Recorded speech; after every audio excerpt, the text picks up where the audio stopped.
Ողջույն, 168-ի եթերում կրկին ռանդևուն է։ Այս երեկո զրուցակիցս հայկական երգարվեստի ամենաուժեղ վոկալ ունեցող արտիստներից մեկն է։ Զրուցակիցս այս երեկո Սյուզաննա Մելքոնյանն է։ Բարի երեկո, Սյուզան։ Ողջույն, Ասատուր ջան։ Շնորհակալ եմ, որ հենց իմ տաղավարում ես։ Ես եւս հրավերի համար շատ շնորհակալ եմ։ Գալու ենք ամենասկզբից, մանկության տարիներից։ Ինչպիսին էր Սյուզաննա Մելքոնյանի մանկությունը։ Սյուզաննայի մանկությունը շատ տարբեր տարածաշրջաններում մոլորակի վրա շատ հույզերով լի, որովհետև խոսում ենք 90-ականներ էպոխայից եւ ծնվել եմ Ուկրաինայում։ Մի քանի տարի ապրել եմ Ռուսաստանի Դաշնությունում, այնուհետև հայրիկիս որոշմամբ մենք ընտանիքով վերադարձանք Հայաստան, հայրենիք, ինչի համար մինչև օրս իրեն շնորհակալ եմ, որովհետև հայրիկիս համար շատ կարևոր էր, որ մենք կրթությունը ստանայինք հենց մեր հողում։ Եվ մինչև օրս ապրում եմ Հայաստանում։ Բնականաբար, ինչպես շատ դրսում բնակվող հայկական ընտանիքներ, այնպես էլ իմ ընտանիքը տեսել է հատկապես այդ մի քանի տարիների 90-ականների շատ դժվարություններ։ Իհարկե, հիմա դիտողները կմտածեն փոքր եմ եղել, ինչպես եմ հիշում, բայց կարծում եմ հենց այդ դժվարություններն ենք, հա, մենք մանկության տարիներին միշտ ֆիքսում ավելի, քան ուրախ օրերը։ Միշտ բոլոր իմ հարցազրույցներում նշում եմ, որ ես սովորական հայկական ընտանիքի աղջիկ եմ, հայուհի, ով ընտրեց բեմը, բայց կարող էր իրավաբանական ուղղությամբ շարունակել եւ դեռահաս տարիներին երազում էի դառնալ դատավոր։ Բայց ուրախ եմ, որ դարձա արտիստ, բեմի մարդ, ավելի ճիշտ։ Շատ խայտաբղետ, ես գիտեմ ինչ է նշանակում, օրինակ, տատիկի պատմած հեքիաթները, ես այդ սերնդի ներկայացուցիչն եմ, ինչ է նշանակում ունենալ հեքիաթների գիրք ասվածը, մանկական աստվածաշունչը։ Հնարավորինս մենք ապրելով դրսում, հիշում եմ, որ հայրս, մայրս միշտ փորձել են պահել այդ, չասեմ ավանդական, բայց հայ մանուկին բնորոշ գոնե դետալները դրսում, որ ինքը ինչ-որ բան ունենա առջևում հիշելու։ Եվ եթե այսպես ընդհանրացված ասեմ, մանկությունս, խորը մանկությունս բավականին դժվարություններով է անցել։ Ընտանիքով այս տարածքից այն տարածք տեղափոխվել, տեսնել օրինակ ինչպես է տատիկս, որը չի համակերպվում դրսի կյանքի հետ, ուզում է վերադառնալ հայրենիք, այդպիսի օրեր եմ հիշում, չնայած որ փոքր էի։ Եվ տեսնել միջին վիճակագրական հայկական ընտանիքի, որը բնակվել է դրսում։ Բայց կարևորը մենք վերադարձել ենք Հայաստան։ Վերադարձել եք ու ձեր լուման վստահաբար ներդրել արվեստի զարգացման գործում։ Այո։ Ոնց եղավ այդ արվեստի արահետով քայլերը։ Ես երբեք չեմ եղել այն մարդկանցից, որը կարող է ասել երգում եմ կամ պարում եմ 3-4 տարեկանից։ Քանի որ քիչ առաջ ինչպես նշեցի, այսպես Մոսկվա, Երևան, Երևան, Մոսկվա, հա, այս ճանապարհների ընթացքում ուղղակի հասցնում էինք գոնե մի քիչ մեծանալ, հա, երբ վերադարձանք Հայաստան արդեն դպրոցական միջոցառումներ, նախակրթական, կրթական 10 տարեկան էի, երբ հասկացա, որ ոչ թե ավելի շատ պարում եմ, այլ երգում, որովհետև քչերը գիտեն, որ այ փոքր տարիքում ես պարել եմ շատ։ Եվ երազում էի հաճախել պարի խմբակ, բայց դպրոցական միջոցառումներից մեկում ծնվեց ու այսպես ասած լույս աշխարհ եկավ փոքրիկ Սյուզաննա Մելքոնյանը, ով երգում էր ուսուցիչների ու մայրիկների համար։ Արդեն բոլորը գիտեն, որ ձայնս տատիկից եմ ժառանգել, իսկ հայրս ավարտել է Երևանի երաժշտական գիշերօթիկ դպրոցը եւ շեփորահար է։ Կարող եմ ասել, որ մասամբ երաժշտական ընտանիքից եմ նաեւ եւ հիշում եմ ինչպես էր տատիկս բոլոր առիթներին երգում ժողովրդական երգեր, ջիվանուց, շերամից, ու ես մեծացել եմ այդ երգերի ներքո, ես վստահաբար կարող եմ ասել, որ գիտեմ ինչ է ժողովրդական երաժշտություն ու երգասվածը։ Ու երևի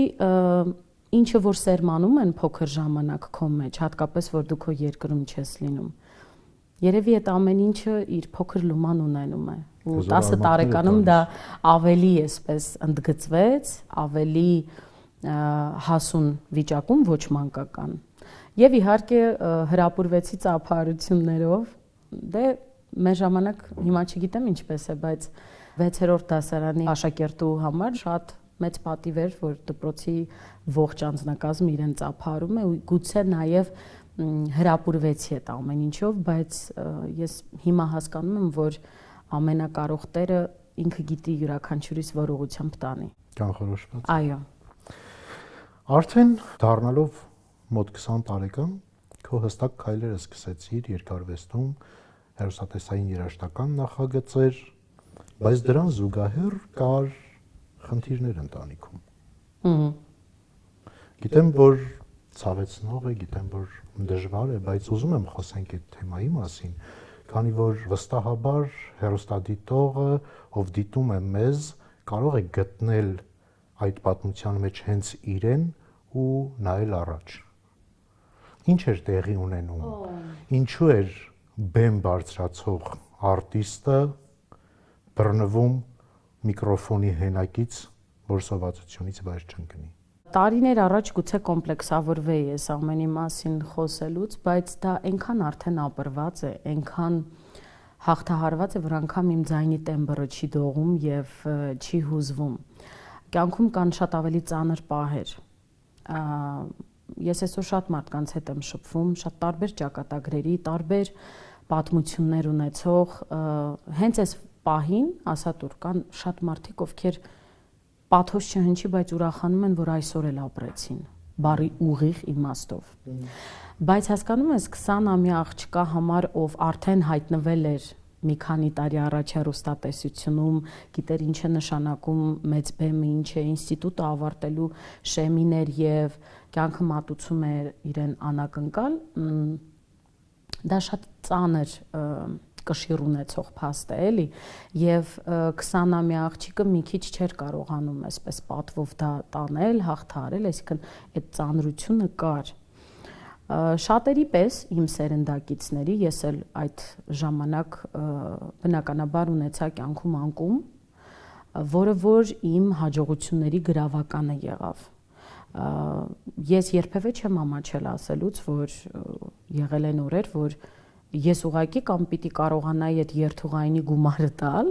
կամ սնվել, բայց քանի որ ոտքով ի վիճակի չէի հասնելու տուն, ընտրում էի քաղցած մնալու տարբերակը։ Հետո հասկացա, որ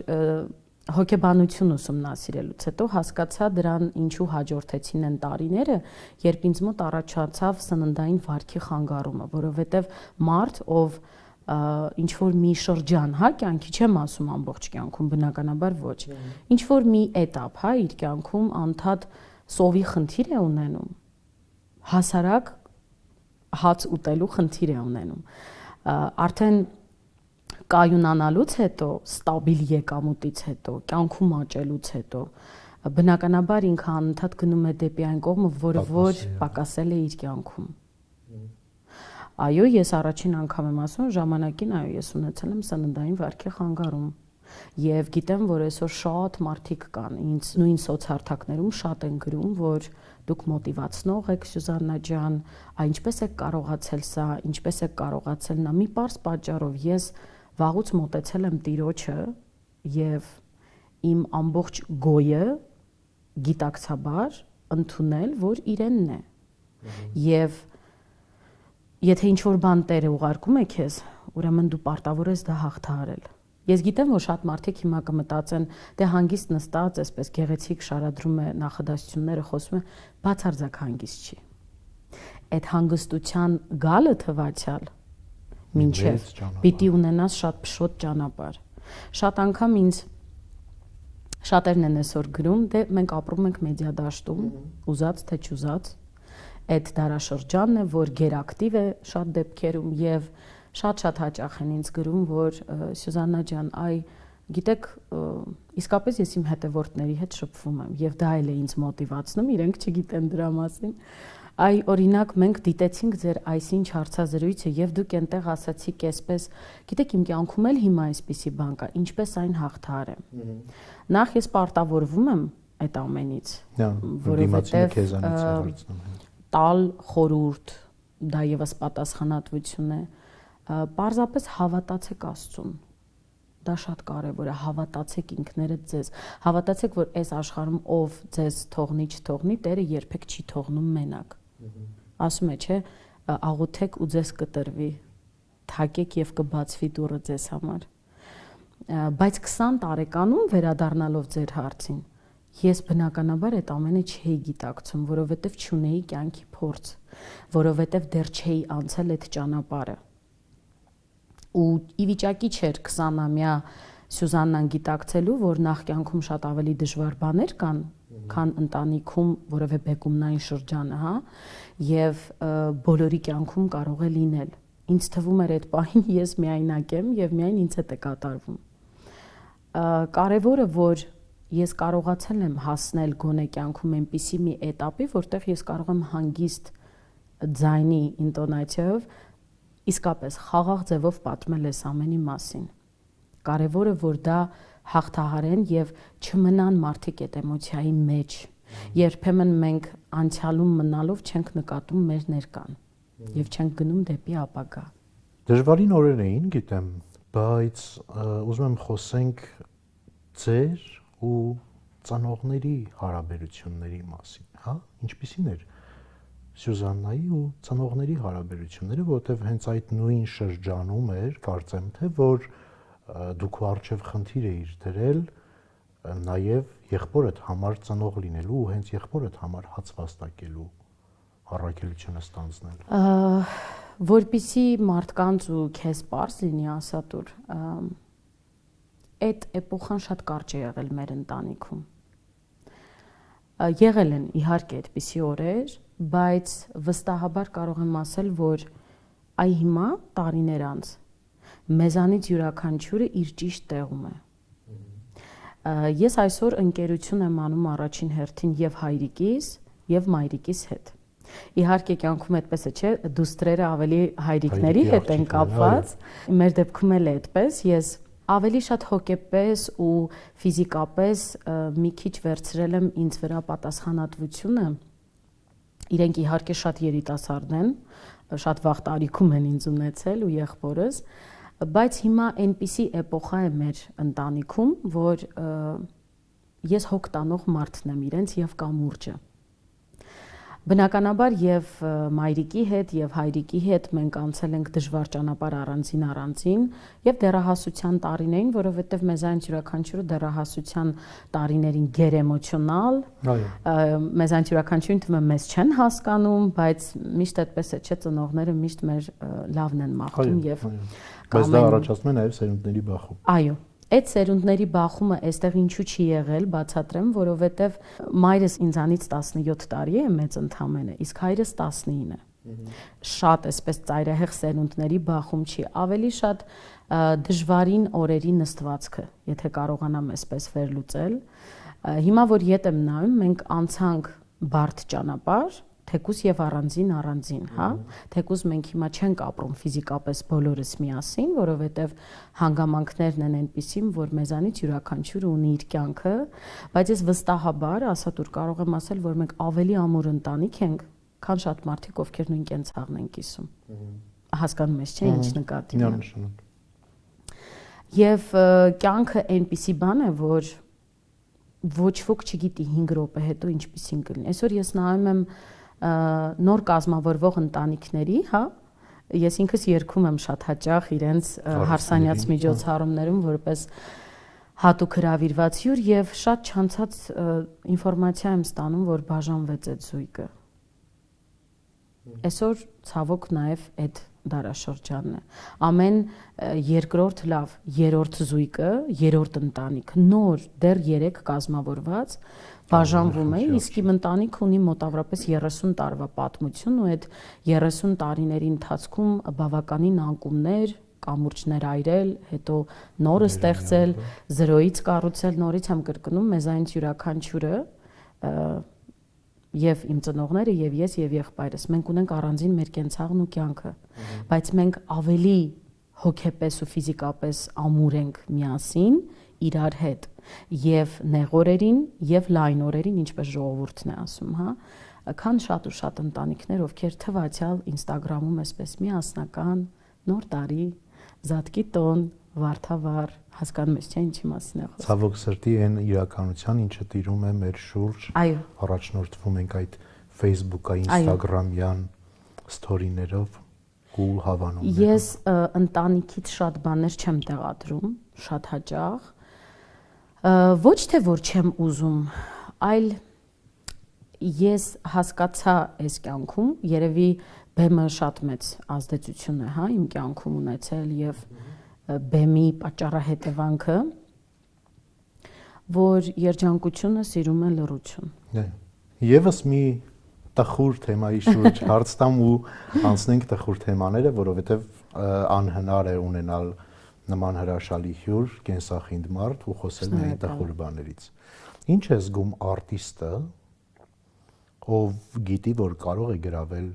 ամենաբարձր բեմահարթակները, բայց այդ պահին բեմում լինելու փոխարեն կինոթատրոնի դռների մոտ ստանձնում է այլ պարտականություն։ Այս պահին ժպտում է եւ լավ հույզերով է հիշում այդ օրերը։ Գիտես, այնքան մի հատ դիպուկ հարց տվեցիր, ասա դու։ Վերջերս հենց այդ նույն կինոթատրոնում դիտում էի Ջեքսոնի ֆիլմը Մայքլ։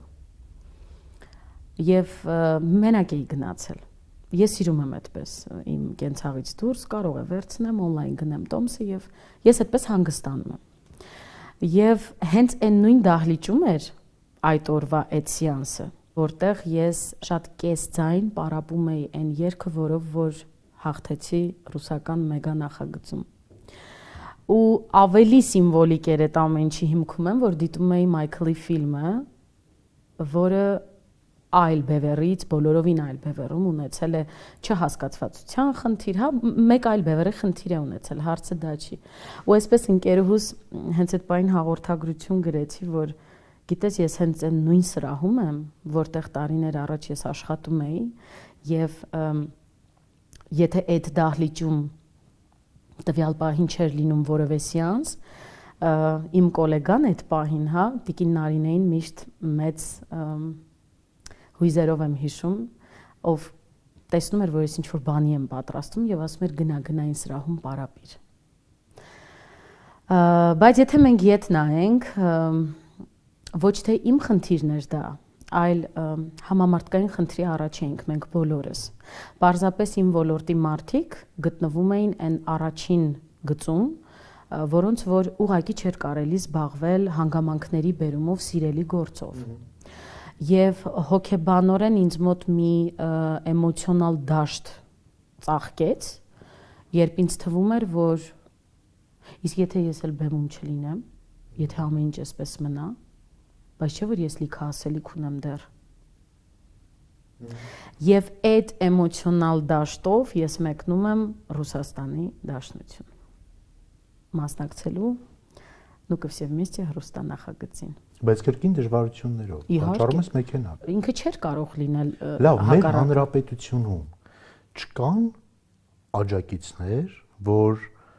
արտիստին պատշաճ ներկայանալու համար կարող են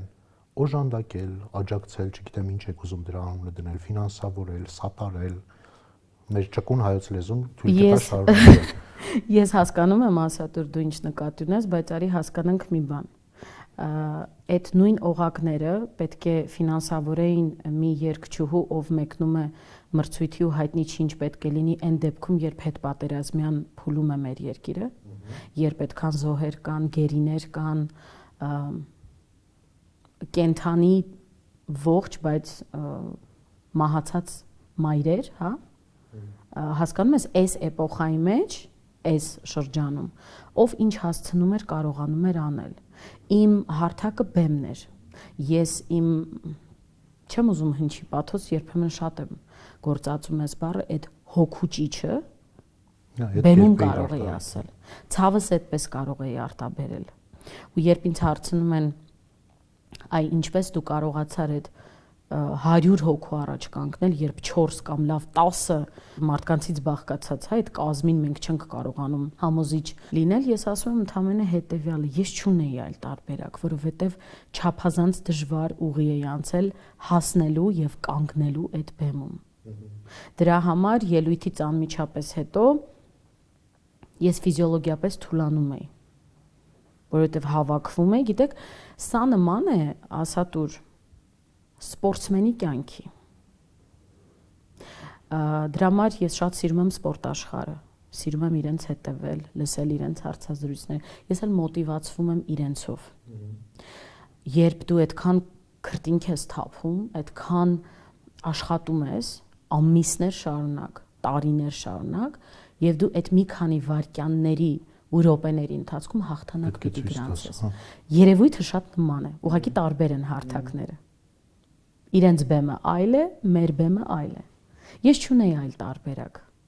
Եվ ես որևէ մեկից որևէ բան անգամ ժամանակ չունեի մտածելու այդ պահին ակնկալելու, որովհետև 10 ամիս on-line քննություններից հետո ես տանում եմ նամակ, որ մենք ձեզ արդեն սպասում ենք Մոսկվայում, դուք անցել եք կիսաեզրափակիչը։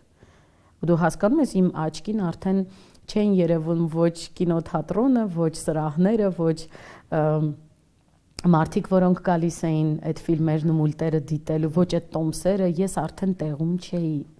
Ֆիզիկապես ես կանգնած էի, սպասարկում էի մարդկանց, բայց ես տեղում չէի, ես արդեն բեմում էի։ Բավականին դժվարություններ հաղթահարելով, թե կենցաղում, թե երկարվեստում, եղել են վստահաբար, գիտեմ, շատ ու շատ դեպքեր, նաև որ ասել են լավ երգչուհի է, բայց ու բազմակետեր, այդ բայցերը հենց այդ շրջանում երբևէ քեզ հիասթափության բերել են։ Իհարկե։ Հակառակը չի կարող։ Այո։ Ու ոնց հետ եկար։ Ասա դու երբ մի բանը շատ սիրում ես,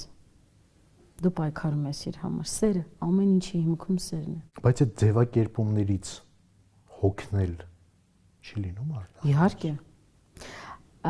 Ես քեզ ասեմ մեդալի հակառակ կողմը, երբ դու կարողանում ես այդա հաղթահարել, այդ անցնել, որը քիչ առաջ նշեցի, սերը։ Ես միշտ նշում եմ, եթե մի փոքր քիչ սիրեի բեմը, երգը, երաժշտությունը,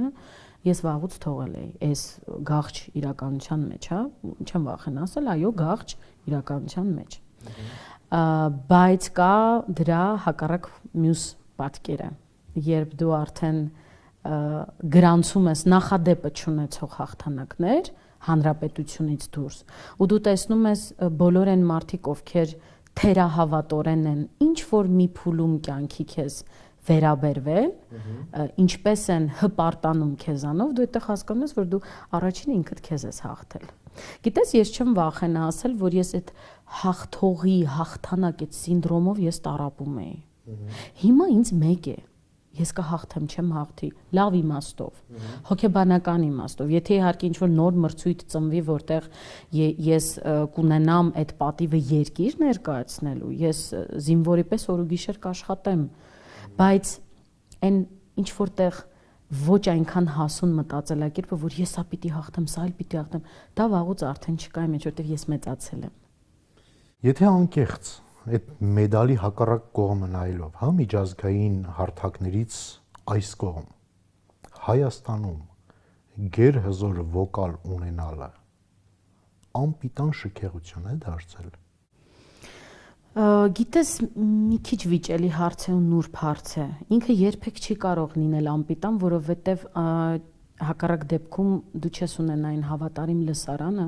որը տարիներ շարունակ քո հետևից գալիս է։ Բայց նաև տարիներ շարունակ չէ, ժամերի ընթացքում ձեռք բերված գեր լսարանը այսօր լսում է ինձ համար անհասկանալի պայմաններում, իրենց պարագայում վայելում է, չգիտեմ ինչ։ Բայց իրենց իրավունքն է մենք չենք կարող թելադրել, հասկանում ես։ Հանդիսատեսը ունի իրավունք ընտրության։ Ես ունեմ լսարան, որտեղ կան մարդիկ, ովքեր ծայրահեղությունից ծայրահեղություն են լսում եւ ես չունեմ այդ իրավունքը բարոյական իրենց մեղադրելու դրանում։ Չէ՞ որ մեզ սպառողը, այսպես մի քիչ կոպիտ է հնչում, հանդիսատեսն է, հեռուստադիտողն է։ Եվ ես ուրախանում եմ, որ այսօր մեր նույն սիմֆոնիկ նվագախումբը լցնում է դահլիճներ, Արամ Խաչատրյան համերգասրահում տեղի ունեցող շատ ու շատ համերգներ, որոնց մասնակիցը նաև ես եմ որպես հատուկ հրավիրված երգչուհի, լեփ-լեցուն դահլիճներ է։ Ուղղակի քո շեշտած երանգը, որտեղ ես դա անվանում եմ երանգ։ Այո։ Մի քիչ ավելի այսպես խոշորացույցի տակ է այսօր։ Գիտես, ես կարծում եմ, ես վերջերս վերջին 1 տարում եկա հանգամանքների բերումը, որովհետև հիվանդություն հաղթահարեցի, նժարին դրված էր ձայնս կորցնել չկորցնելու թեման, դե պատկերացնում ես երևի ինչ հոգեվիճակում էի, եւ կյանքիս եմ փուլում, որ ավելի շատ պիտի ծաղկեմ։ Եվ Տերը բարկացավ ու ասեց հանգստացիր։ Ես հասկացա մի բան, շատ կիրթ մարդկանց հետ զրուցելով, լսելով իրենց, անգամ եթե ես այդ բանը չեմ հասկանում, կամ ուղեղս ի վիճակի չգիտակցելու, գոնե լսում եմ ու փորձում եմ հետո վերլուծեմ։ Ինչ որ աշխատանքներից հետո հոգեբանական, եթե մեկ խոսքով ասեմ, ես հասկացա մի բան, որ ամեն դարաշրջանում այս բոլորը միշտ կատարվել է եւ հաղթել են այն սուբյեկտները, ովքեր կարողացել են այդ էպոխան հաղթահարել եւ կայուն մնալ։ Ուրեմն այս նոտայի վրա, եթե կարելի է մի բան պատմեմ, վերջերս ինձ զանգարում է Արսենը Սաֆարյան։ Դե պարզ է, չէ, որ ես փոքր եմ եղել շատ, երբ Արսենը ապրում էր իր կատարսիսը, իր կարիերայի եւ ինքն շատ քչերից է իր սերնդի մեջ, որը որ այդպես էլ մնաց որպես Արսեն Սաֆարյան, այո։ Այսինքն կոնկրետ ձայն, կոնկրետ ձեռագիր, կոնկրետ ասելիք, սովորական կենցաղային օր, երբ հերթական գերզբաղված օրն է նկարահանումից նկարահանում, ուսանողներ, ձայնագրում, ոնց որ հիմնականում միշտ։ Եվ ես տանում եմ զանգ Արսենից ու մի քանի նախադասությամբ Արսենը ասես սառը ցնցուղ արեց ինձ, լավ իմաստով ասելով, որ պատահաբար լսեցի քո կատարմամբ Հայկոյի սիրում եմ, որը Գառնու տաճարում տեղի ունեցավ բաց երկնքի տակ, սիմֆոնիկ Հայկո, իսկ Հայկոյի երգերը երգել դե անհնար բան է, այսպես ասեմ։ Ես փորձել եմ ուղղակի իմ էմոցիոնալ դաշտը հավելել այդ երգին։ Մի խոսքով ինքը պատահաբար արդեն այդ թոհուբոհից դուրս, որովհետև մենք միասին ենք եղել այդ համերգին, լսել էր իմ կատարումը եւ շատ հուզվել էր։ Ու նշեց, որ 3 սերունդ երգչուհի է տեսել ու շատ հզոր վոկալով երգչուհիներ է տեսել։ Շատ տարբեր սերունդների։ Բայց ասած խնդրում եմ, երբեք չհանձնվես, որովհետև դու ոչ միայն հզոր երգչուհի ես, դու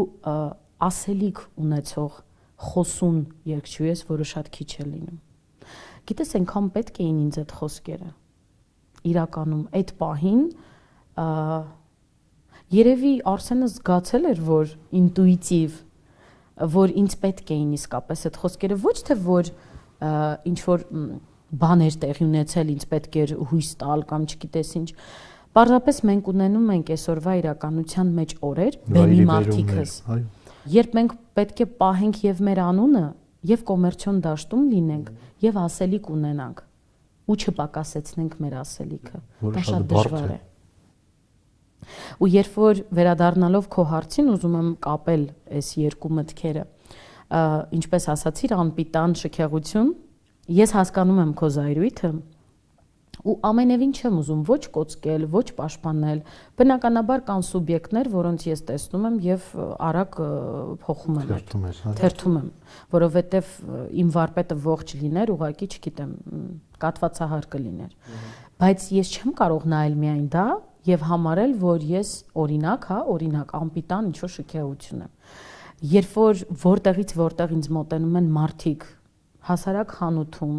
փողոցում, որևէ միջոցառման ժամանակ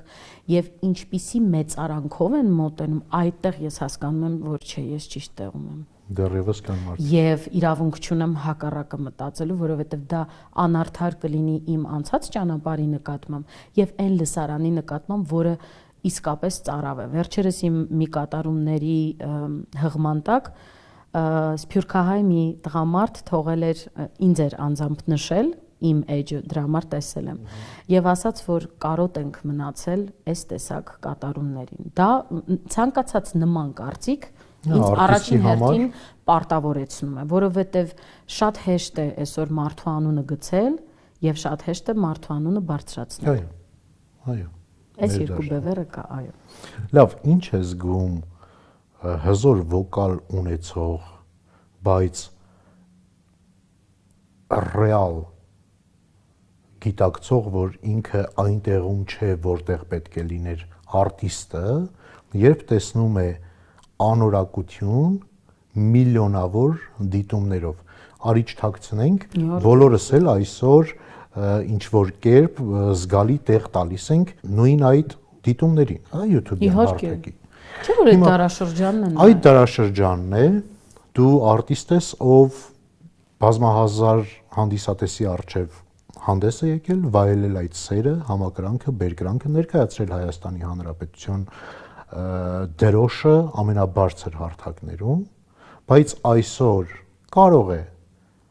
քո կողքին հանդես գալ, չգիտեմ, մի անգամ DJ Smoke-ը ինձ մոտ լավ արտահայտություն արեց, DJ Fengule ու այդ DJ Fengule ունենա միլիոնավոր դիտումներ, ինչ ես զգում դու։ Մինչև Մարիա Կալասի գիրքը կարդալը եւ իրեն այսպես ուղնուց ու ծով ուսումնասիրելը այս թեմայի հետ կապված զգում էի բնականաբար ցավ անարդարության զգացողություն բայց երբ սկսեցի ուսումնասիրել այդ մասշտաբի լեգենդների կյանքը ես հասկացա որ բոլոր դարաշրջաններում այս երևույթը եղել է կա ու ցավոք կլինի իհարկե հաճելի չի տհաճ է մինիմում տհաճ է բայց ես էլի եմ կրկնում ես չունեմ իրավունք թելադրելու հասարակության ինքը ինչ լսի բայց ես ունեմ իրավունք իմ էմոցիաներով կիսվելու եւ ցույց տալու իրենց որակյալը հասկանում ես երևույթը շատ վիճելի է նայած որ տեսանկյունից ես նայում մի կողմից նույն հանդիսատեսը ասում է ես ամեն ինչ էլ լսում եմ իսկ ով ես դու օրինակ որ ինձ թելադրես ես ինչ լսեմ իհարկե այստեղ բարոյական նորմերով արդեն պիտի օժտված լինես որպեսզի մինիմում հասկանաս որ դու չունես դրա իրավունքը բայց այ որպես երգչուհի ես պարտավոր եմ միշտ մատուցելու որակյալը որպեսզի այն չկորի ես այդ գիտակցությանը եկել եմ բայց մինչև այդ գիտակցությանը գալը հատկապես օրեր են լինում երբ էմոցիոնալ այսպես կուտակումների մեջ ես սկսում ես համեմատվել այ ամբողջ խնդիրը երբ դու չես համեմատվում ինքդ քեզ հետ այլ Պողոսի, Պետրոսի, Մարտիրոսի դու լինես թե չլինես այդ անորակությունը ցավոք սրտի միշտ եղել է կա ու կլինի ունի եւ իր պահանջարկը եւ իր հանդիսատեսը բայց այստեղ եթե թեքում ենք նավիղեկը դեպի քեզ դու պիտի հասկանաս որ դու ինքդ քեզ հետ պիտի համեմատվես չէ որ մեզանից յուրաքանչյուրը անգամ այդ անորակը անկեղծ թե դիվանագիտական պատասխան եմ տալիս ես շատ դժվար եմ եկել այս գիտակցությանը բայց եկել եմ որովհետեւ հակառակ դեպքում ես քիչ կաշխատեի մենք պիտի ընդունենք ու հասկանանք որ մեզանից յուրաքանչյուրը գոնե մի քիչ ունի ասելիք ինքն էլ այդ անորակության մեջ ունի իր ասելիքը ինչ անենք լավ հաճախ մեր որակյալ արտիստները արդարացնում են իրենց այս եւ այն շեղումները ոճային, որ մենք էլ ենք ուզում ներգրավվածություն ունենալ կոմերցիոն միջոցառումներում եւ այլն եւ այլն։ Դու պատրաստվում ես կամ երբևէ մտածել ես քո երկացանկում անել վերանայումներ կամ չգիտեմ ինչեր, հենց այդ նույն ուղղվածության գծում տեղավորվելու համար։ Այստեղ հարցը այլ է։ Ես բավարարվածություն ունեմ այն կյանքից, որ ապրում եմ, եւ կոմերցիոն, եւ ոչ կոմերցիոն դաշտում։ Յուրաքանչյուրը ունի բավարարվածության իր սանդղակը, իր չափը։ Շատերին քիչ է թվում այն, ինչ որ իրենք ունեն։ Եվ այստեղ էլի գալիս ենք այն կետին, որ այդ մարդիկ համեմատվում են մյուսի հետ։ Հիմա նույնը ես կարող եմ ասել, ես ինչ երգիչը կամ երգչուն կամ դերասանը, չգիտեմ, մեր ոլորտի ինչ որ մի ներկայացուցիչ ունի 3 հարկանի առանձնատուն, իսկ իմը 60 քառակուսի բնակարան է, օրինակ։ ես բավարարվել եմ այդ 60-65 քառակուսիով,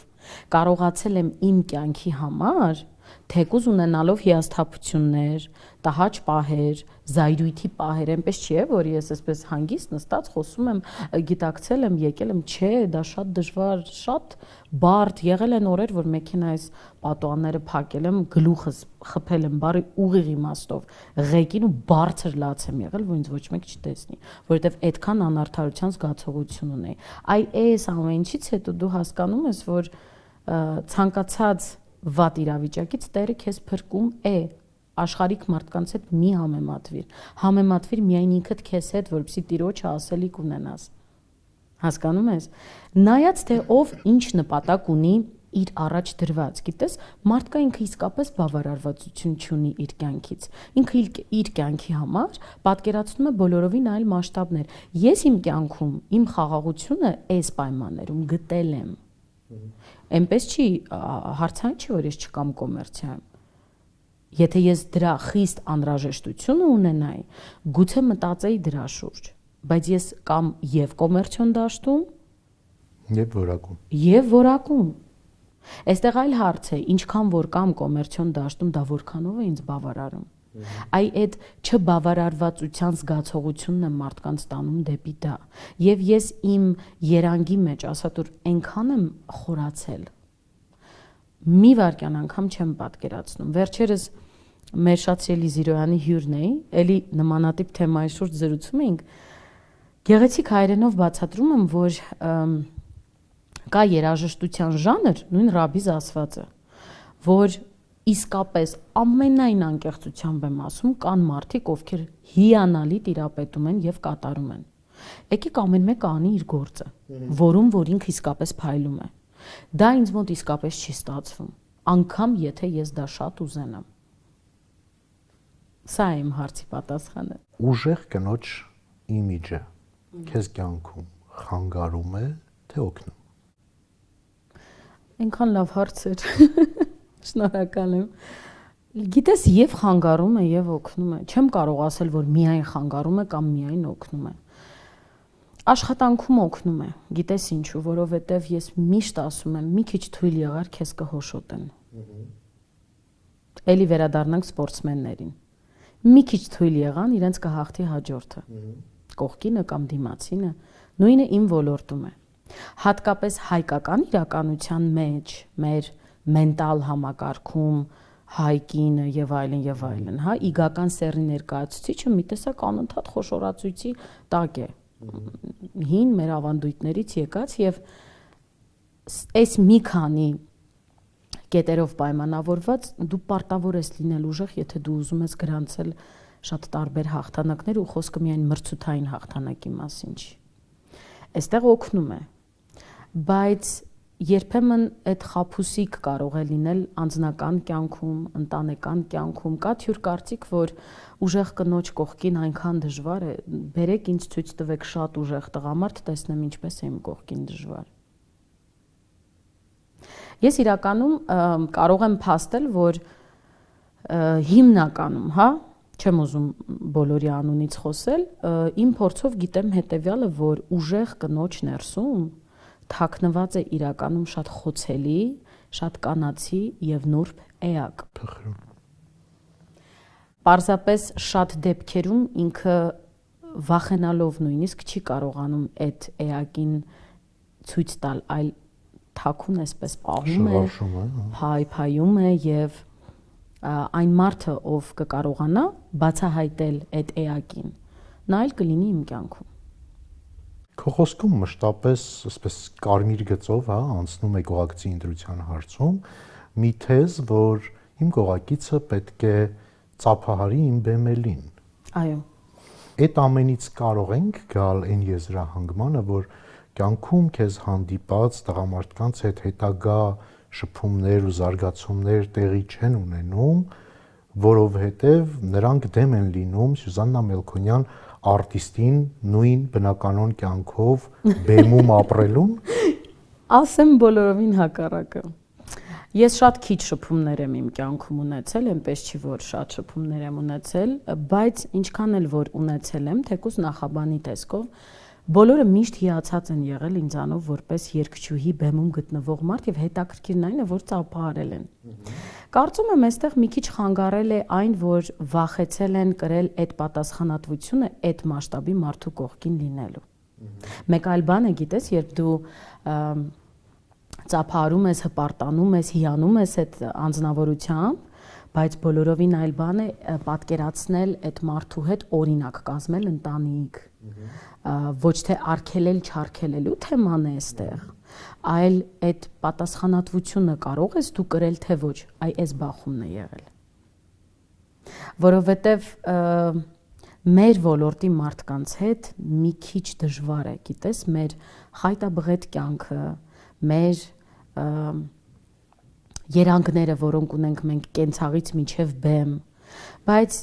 այսօր եթե ինձ հարցնեք, ես հստակ կարող եմ ասել մի բան, իմ կյանքում տեղ կունենա այն մարդը, ով մինիմալ բաներին կտիրապետի եւ կհասկանա։ Այսօր, գիտես, շատ բան պետք չէ մարդուն անձնականում երջանիկ լինելու համար, ասում է, ինչ է երջանկությունը, ասում է, երբ հասկանում են ինձ, ասում է, այդքանը։ Ես էլ եմ դրա կողմնակից։ Սուզաննա, եկանք ռանդևուի բլիցին։ Օ՜։ Ինչից ես վախենում։ Կորցնելուց, հիասթափվելուց։ Ինչի համար ես զղջում։ Չասված խոսքերի։ Շատ են դրանք։ Այո։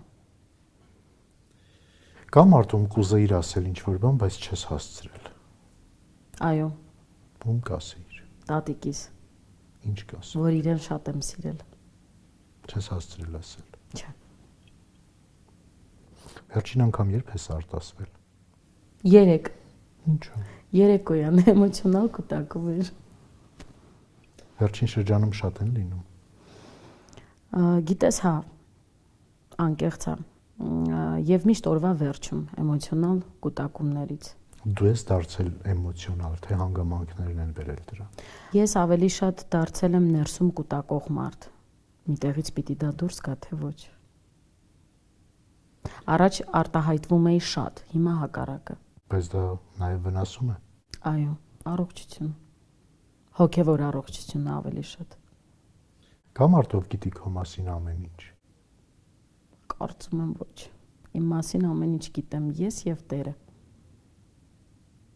Եթե կյանքը վերստին սկսեիր, կգնայիր նույն ուղով։ Այո։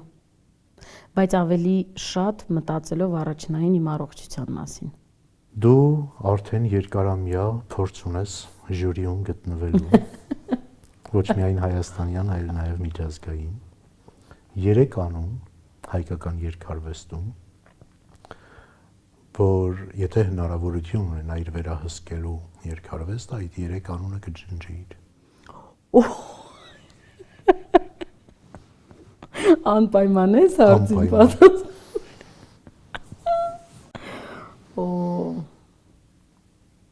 Անունը ջնջեի որպես կատարող, երգիչ։ Իհարկե, թող գնար այլ մասնագիտությամբ զբաղվեր։ Այնքան շատ են։ 3-ն եմ ես ուզում։ Ախր շատ։ Ես չեմ շտապում, կարող ենք ցանկ կազմել, վերջում առանձնացնել 3-ին։ Այնքան հետաքրքիր է, որ հարցը տվեցին ու այսպես ստոպ եղավ։ Ամենանյարդայնացնող երգը ո՞րն է քեզ համար։ Ախր այդ մարդուն ես անձնական չկտրեք էլի սա խնդրում։ Անձնական առումով այնքան շատ եմ հարգում սիրում, որովհետև ճանապարհ եմ իր հետ գնացել, Օքսի Ավդալյանի մասին է խոսքը, հրաշալի անձնավորություն է։ Հրաշալի, ես այսպես կարող եմ ստորագրել, կնքել այս տողերը, բայց մի երգ ունի, որը չեմ Օքսի կներես։ Չեմ հասկանում այսքան տարի ու հետո չեմ հիշում ոնց էր բառը։ Այ ավելի շատ այդ երգը կջնջեի ես։ Օքսի այդ մի երգը մեկ։ Այլ ինչ կար մի րոպե։ Այդ երգը իրոք կջնջեի։ Թող ավելի սիրուն երգերի երգի։ Այդ իմ կարծիքն է, չգիտեմ։ Ոյ չեմ ասի։ Չեմ ասի։ Իմ անցավ գլուխը ցավի տակ մի դեք, դες ասեցի մեկ։ Հա, բայց այդ երկի բառերը չեմ հիշում, այսքան տարին եմ հիշում, դա չեմ։ Այսքան տարի սիրտս ման է գալի։ Քո պես սիրուն այ։ Օքսի կներես։ Ինքը չէր ուզում, ես ստիպեցի։ Բայց ասում եմ, այնքան հետաքրքիր է կան մեր ոլորտում լինում է, չէ, որ եւ ոչ այնքան հաճելի մարդ են եւ կատարումն էլ չգիտեմ ինչ չի, բայց անկեղծ ամենայն ազնվությամբ օքսին այդ անձնավորությունը չի, այդքան շնորհքով, այդքան դաստիարակված, այդքան համեստ։ Ուղղակի չգիտեմ օքսին ինչա որոշել այդ երգը երգի եւ իրան դուր է գալիս։ Հայկական երգարվեստում կա մարդ, ում հետ երբևէ չես համաձայնի նույն բեմում լինել։ Ես ինչ հարցեր եք տալի։ Չեմ էլ մտածել, գիտես, ես այնքան եմ, որ ասում եմ իմ ուղղությամբ խելոք ավելի շատ մտածել եմ, թե ում հետ կուզենայի անկեղծ, քան հակառակը։ Հիմա որ հնչել է հարցը, ոչ թե չէի ուզենա, այլ չեմ պատկերացնում մեզ միասին ինչ որ դուետ երգելուց կամ նույն համերգի շրջանակներում, որտեղ ծայրահեղ տարբեր մարդիկ են, էլի, տարբեր ասելիքներով։ Այլ ավելի շատ դա է, գիտես, ես մի գիտակցական աստիճանի եմ եկել, ասա դուր, որ հարգում եմ այդ մարդկանց, հասկանում ես, ես չունեմ թշնամանք որպես այդպեսին որևէ ոլորտում գտնվող մարդու հետ։ Ես իմ սուբյեկտիվ իմ աուրայում ուղղակի տես նշեցի օքսի, ես ինչ երգը, ես չեմ լսում դա։ Բայց ես օրինակ շատ սիրում եմ լսել Սպիտակցի Հայկո, անկեղծ։ Երևի թե որ 90-ականներին մենք Ռուսաստանի Դաշնությունում էինք ու ժամանակ սև այսպես տեսաերիզներ կային, չէ, հիշում եմ, որ հիմա չգիտեմ, չկա էլ երևի, այն ժամանակ այդ ամենի վրա կար հայրիկս ուներ, երևի լսում ենք, չեմ կարող, գիտես, թաքցնել ու ասել, գիտեք, մենք միշտ Բեթհովենի Լուսնի սոնատն ենք լսում, մենք լսում ենք եւ Queen, եւ Celine Dion, եւ Whitney Houston, եւ Jackson, հասկանում ես, եւ Diana Ross, բայց այդ ամենի կողքին նաեւ կար սա, ու իհարկե 90-ականների լեգենդար Արամ Ասատրյանը։ Շնորհակալ եմ, հասել ենք ռանդևուի այն ռուբրիկային, երբ պիտի առաջարկես իմ գալիք թողարկման հյուրերից մեկին։ Ում ես առաջարկում։ Ես իրականում ունեմ երկու հրաշալի անձնավորություն ու կարծում եմ այդ մարդիկ անպայման պիտի ընդգրկվեն ձեր հարցազրույցներում, որովհետև շատ տարբեր արտիստներ են, բայց իրենցից յուրաքանչյուրը կոնկրետ ունի ձեռագիր մեր հայկական էստրադային երաժշտության մեջ։ Ինգա Արշակյան, իմ շատ սիրելի եւ ինչպես բոլորս սիրում ենք ասել, Մոսկվայի Սոնան։ Հրաշալի։ Մեր կրակ կինը։ Այո, հրաշալի, սիրով զանգահարում ենք հերթով։ Ինգա ջան, բարև ձեզ։ Ողջույն Սյուզի ջան։ Ինգա ջան, ես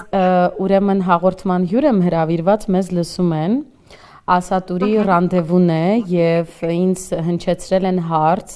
թե ումը կցանկանամ ես, որ լինեի իր հաջորդ հաղորդման հյուրը։ Ես մեծ ցանկություն հայտնեցի, հաղորդման ֆորմատն է այսպիսին, որ ումը որ ցանկանում ես հաջորդիվ լինի հյուրը, անպայման տեղում զանգահարես, ես զանգահարեցի ձեզ Ինգա ջան, որովհետև ձեր հարցազրույցներից այստեղ էլ նշեցի շատ բան կա սովորելու, հատկապես այս նոր սերունդը, այնպես որ ասատուրը ձեզ լսում է եւ ֆորմատը այսպիսին է, ձեզ պիտի զանգահարեի։ Ողջույններս։ Ողջույններս, շնորհակալություն հրավերի համար, ողջույններս Ասատուր ջան։ Դիտում ենք ձեր հաղորդումները, շատ բովանդակալից, հետաքրքիր եւ պոզիտիվ ամենակարևորը։ Շնորհակալություն հրավերի համար, ձեզ հաճելի եթեր եմ մաղթում եւ հանդիսատեսին նույնպես հաճելի դիտում, այնպես որ շնորհակալություն հրավերի համար, սիրով ընդունում եմ հրավերը։ Ես շատ ուրախ եմ Ինգա ջան, որովհետև ձեր հարցազրույցներից ելի եմ ասում շատ բան կա սովորելու ու կարծում եմ այսօրվա մեր սերնդին շատ պետք են հենց ձեր նման մարդիկ։ Շնորհակալ եմ շատ Ինգա ջան։ Ես եմ շնորհակալ, շատ պարտավորեցնող եմ խոսքերը անշուշտ եւ հուսամ որ կարողանամ օգտակար լինել համենայն դեպս իմ փոքրիկ փորձով փոխանցել։ Փոքրիկ, ես չէի ասի։ Դե այսպես արտահայտվեմ, շնորհակալություն գնահատականի համար շատ։ Շատ սիրում եմ ձեզ Ինգա ջան, միշտ կարոտում եմ ու կսպասեմ, որ հերթական ձեր հարցազրույցներից մեկը ես էլ որպես հետևորդ լսեմ, տեսնեմ ու էլի շարունակեմ ձեզանից սովորել։ Շնորհակալություն։ Ես էլ շատ ուրախ եմ, որ Սիլվինա հաղորդման հյուրը, որովհետև ըստ իս լավագույն երգչուհիներից է այդ ժամանակների, եւ հզոր վոկալով, եւ բովանդակությամբ, եւ գեղեցիկ, եւ իսկապես պրոֆեսիոնալ։ Շնորհակալ եմ Ինգա ջան, գրկում եմ ձեզ։ Դες կսպասենք, արդեն ասատուրը ձեզ հետ կապի դուրս կգա, միասին կպայմանավորվեք։ Գրկում եմ Ինգա ջան։ Ճուտիկներին պաչիկներ։ Անպայման, Ցտեսություն։ շնորհակալ եմ, ես էլ քեզ եմ գրկում, Սիլվի ջան, ասատուր ողջույններս։ Փոխադարձ ողջույններս, շնորհակալ եմ, Շնորհակալություն։ անհամբերությամբ սպասելու եմ ռանդևուի տաղավարում։ Լավ Ինգա ջան, գրկում եմ ձեզ։ Ցտեսություն։ Ցտեսություն։ Տեսակ, որ ասում էի Ինգաս, հրաշալի։ ես Ինգայի մասին միշտ ասում եմ ամենից ամենա coach։ Շատ կան մարդիկ, չէ, որոնք նաև հետագից են թողնում քո կյանքում։ Ինգան այդ մարդկանցից է։ Եվ որ ամենակարևորն է, հրաշալի մայր, ինչը այսօր առավել քան երբևէ մեզ հույժ անհրաժեշտ է, կարծում եմ։ Այո։ Շնորհակալ եմ։ Սոն, Հաջա, Սոնս, ողջույն սիրելիս։ օրենը դեռ ֆավորիտ կապտ չի բռնում, ասի պրեմո է զանգա։ Սոն, սիրելիս, ուրեմն Մայա դարագայ եմ որ ասում եմ։ Մամա Մայա, в эстраде։ Սոն, ես հաղորդման հյուր եմ, կոչվում է ռանդևու։ Չգիտեմ, գիտես թե չէ, մեր ասատուրն է եւ ֆորմատը հաղորդման այնպիսին է, որ այսօրվա հյուրը ոնց որ պետք է իր ցանկությունը հայտնի, թե հաջորդիվ ում ցանկանում որ լինի այս հաղորդման հյուրը։ Այնպես որ մենք մեծ ցանկություն ենք հայտնում, որ հաջորդ հյուրը լինես նաև դու, սիրելիս։ Ինչ ֆորմատ, ինչ հայտ։ Սոնա, мы тебя обожаем просто։ Հարցազրույցա խոսվում է ամեն ինչից, շատ հաճելի, ես էլ հենց նոր եմ հարցազրույցը տվել ու լիքը թեթևացել, այսպես ասեմ, սիրելիս։ Ինքը արդեն կզանգարի, դուք արդեն կպայմանավորվեք։ Окей, дорогая моя, я тебя целую. Я тебя тоже очень крепко. Огонь, женщина, огонь, певица, огонь։ Բա դու ինչն ես, դու էլ իսկրան ես։ Դե քեզանից եմ ժառանգել, Սոն։ Որ կապցնում են ձերից ֆիցիլը։ Я тебя люблю, моя Я тебя дорогая։ тоже ազիզչան։ Գրկում եմ, Սոնս, ասատուրը արդեն կզանգահարի քեզ։ Լավ, Սոնս, պակա։ Շնորհակալ եմ քեզ անկեղծ ջերմ ու հետաքրքիր զրույցի համար, շնորհակալ եմ քո տեսակի համար ու շնորհակալ եմ, որ հավատարիմ ես քո բռնածուղուն։ Շնորհակալ եմ ես եւս։ Հիշեցնեմ, որ այս երեկո զրուցակիցս տաղանդաշատ երգչուհի Սյուզաննա Մելքոնյանն էր։ Շարունակեք հետևել 168-ին, կհանդիպենք։